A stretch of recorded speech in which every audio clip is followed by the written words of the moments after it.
લૂંટવા વાળાને ખબર પડશે આ દેશનો માલિક આદિવાસી છે, આદિવાસી છે ને આદિવાસી છે.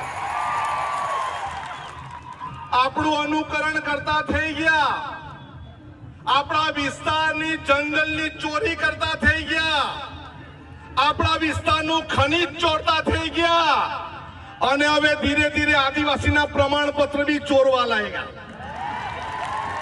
પણ અમે બે જણા છે, કોઈના બાપને અમારા વિસ્તારમાં ઘૂસવા નહીં દેવું. આ પૈસાથી લાવેલા, સરકારી તંત્રને ગોઠવીને લાવેલા, અહીંયા ગ્રામ સેવક, આંગણવાડી વર્કરો, આશા વર્કરો, તલાટી દ્વારા લાવેલા લોકો નથી.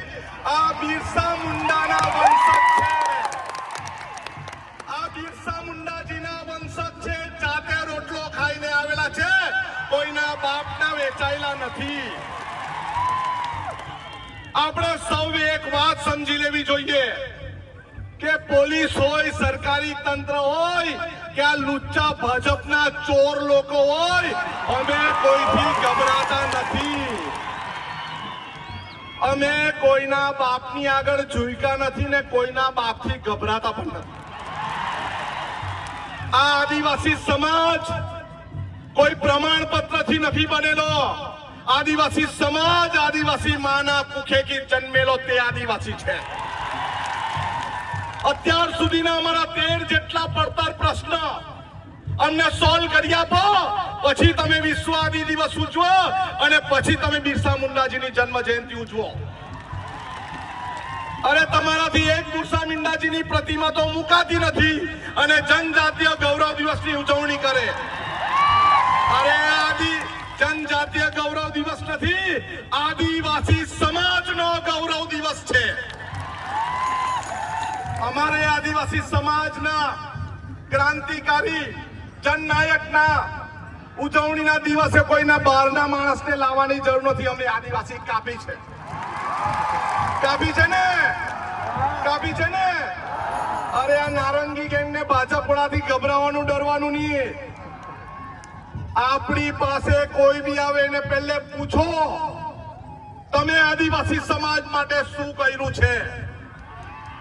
આપણને જર્જરિત શાળામાં ભણવા દીધા, આપણને શિક્ષક વગરની શાળામાં ભણવા દીધા, આપણને નોકરી મજૂરી માટે બીજા વિસ્તારમાં જવું પડે અને તમારે બહારથી અહીંયા ગૌરવ દિવસ ઉજવવા આવવું પડે. ભાઈ કયો કાયદો છે?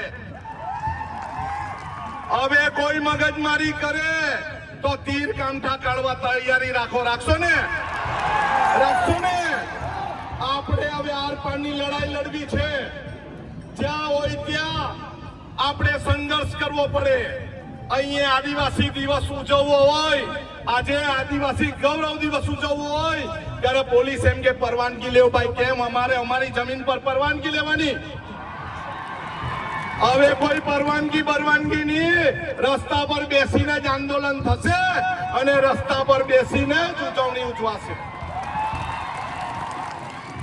આદિવાસી સમાજની સાથે વિધાનસભામાં લડવા વાળા અમે 2 જણા કાપી છે. અમને બીજા કોઈની જરૂર નથી. પોસ્ટ મેટ્રિક નો પ્રશ્ન હોય, ખોટા આદિવાસી પ્રમાણપત્રનો પ્રશ્ન હોય કે અત્યારે 40% વાત કરે એ પ્રશ્ન હોય, રોસ્ટરનો પ્રશ્ન હોય, આપણા ભૂમાફિયાઓનો પ્રશ્ન હોય, ખનીજ માફિયાનો પ્રશ્ન હોય, ઉદ્યોગોના પ્રદૂષણનો પ્રશ્ન હોય, આપણે હવે એકલા હાથે લડવાની તૈયારી રાખવાની છે. બધા લડવા તૈયાર છો? બધા તૈયાર છો?